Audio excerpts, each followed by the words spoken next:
So we finally got another update on the potential release window for XDefiant. Mark Rubin actually tweeted out some very crucial and transparent news earlier today, and I wanted to go over all of that with you guys to give you all the details about when XDefiant will probably be launching, as we do have a pretty solid release window to go by. If you're interested in XDefiant, be sure to hit that subscribe button and turn on those notifications. There is plenty more content on the way, but without wasting any time, let's get stuck right into all of the news. So Mark tweeted with a linked blog post saying, check out this blog post that just went up. Hopefully this is all clear. There's a lot of detail here that you wouldn't normally see, and strap in because I'm going to read the entire thing here because there is actually a lot to go over. Now he starts off by saying, hello XDefiant fans, I've got an update for you and it's a big one. We want to explain further why we haven't given a specific date yet for our launch, and sometimes full transparency is like drinking from a fire hose, so hope you're all thirsty. He then follows up saying, first things first, here's a detailed description of how the submission process goes. Submission is the part of development where we give the game to the first parties, Sony, Xbox, etc.,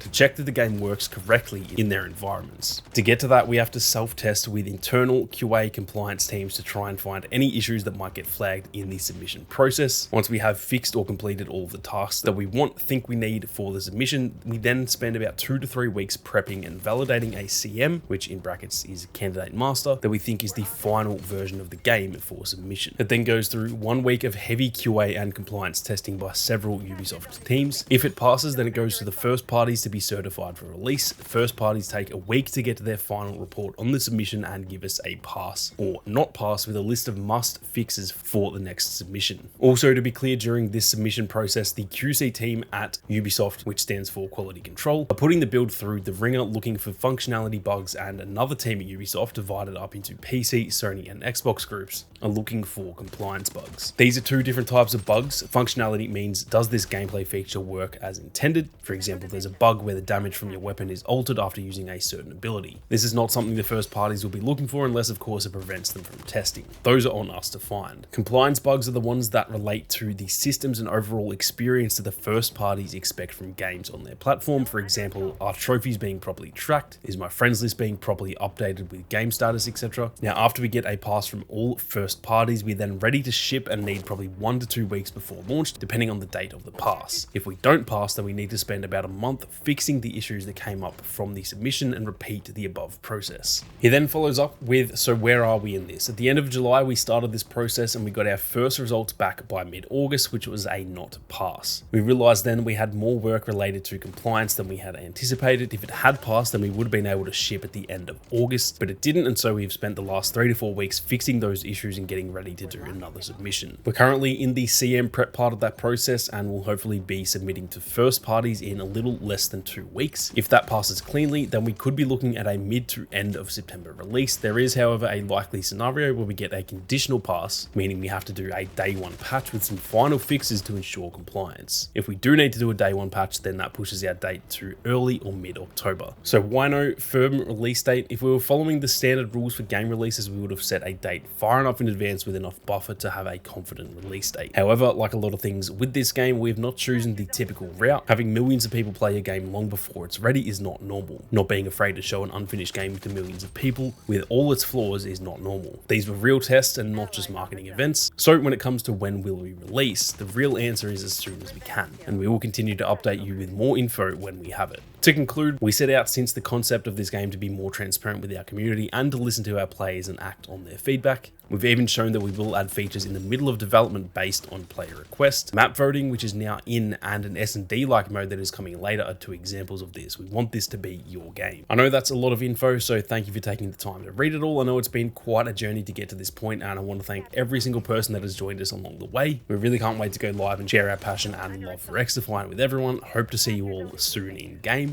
Mark Rubin. So that was a lot to go through, and overall the transparency from this is actually really nice. It's honestly a great breath of fresh air to have someone that is actually so transparent like this when we look at a lot of other gaming companies out there, or I should say dev studios out there. The secrecy behind launches and just gaming in general, it is very frustrating as a player, and so to have this much transparency is definitely a good thing. Now, one thing that I will say about where he says about no release date, that is a little bit frustrating to me, where he kind of says that, you know, we're trying to be different than everyone else. It's not normal to do this thing and we did it. It's not normal to do that thing and we did it. And kind of using that as their reason for no release date. That is absolutely great if you can do stuff that not everyone else does. But I think every player wants a release date. I don't think that is something that any of us asked for, to not have a release date. So making the answer behind that yeah, we're just not doing this the normal way, that is not really a good answer in my opinion. I don't know if he really thought that through when he said it, but at the end of the day, that's obviously what they're sticking with. So I guess we just won't get a release date until pretty much when it is actually launching.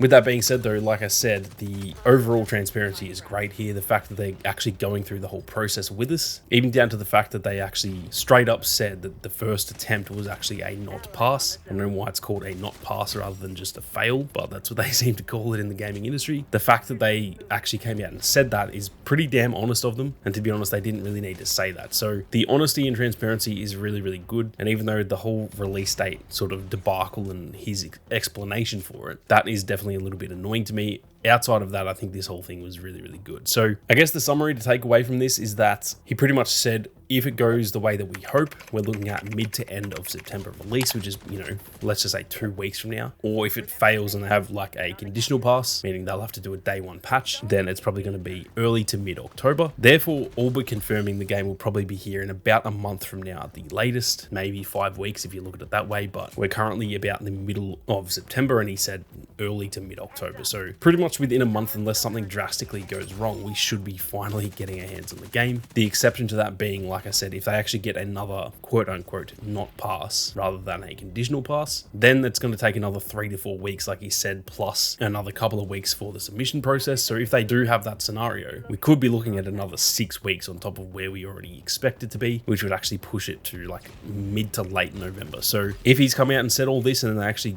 you know, fail the next attempt, that is going to be rough. And I think that is where no release date is going to be very frustrating, because at that point it's going to just be feeling like the game is never going to launch, honestly. So we'll have to wait and see what happens, but either way, I think this info was very good, and it's great to know that pretty much within a month, unless something drastically goes wrong, we should finally have our hands on XDefiant. That is going to do it for this one though, guys. Hopefully you enjoyed, and hopefully all of that info is exciting to you guys. Be sure to subscribe if you are interested in more XDefiant content. But with that being said, thank you all very much for watching. You guys have a great day, and I'll see you all out there on the battlefield.